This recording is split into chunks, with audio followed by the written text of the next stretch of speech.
বৃহস্পতিবার পবিত্র রাতে কেউ যদি এই দোয়াটি 100 বার পরে, কোনো দিন পৃথিবীর কোনো মানুষের কাছে তার হাত পাততে হবে না।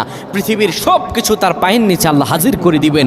দারিদ্রতা থেকে মুক্তি দান করবেন, বিপদ আপদ থেকে মুক্তি দান করবেন, তার সম্মানকে সুউচ্চতা দান করবেন, অসুস্থতা থেকে দূরে রাখবেন। আল্লাহর অশেষ দয়া ও রহম তাকে দান করে দিবেন। সুবহানাল্লাহ। বৃহস্পতিবার রাত এটি গুরুত্বপূর্ণ রাত। এই রাত সপ্তাহে একদিন আসে।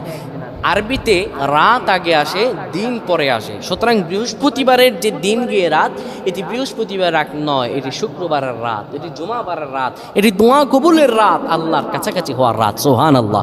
এই বৃহস্পতিবার রাত আল্লাহ তাআলা বান্দার দোয়া কবুল করেন।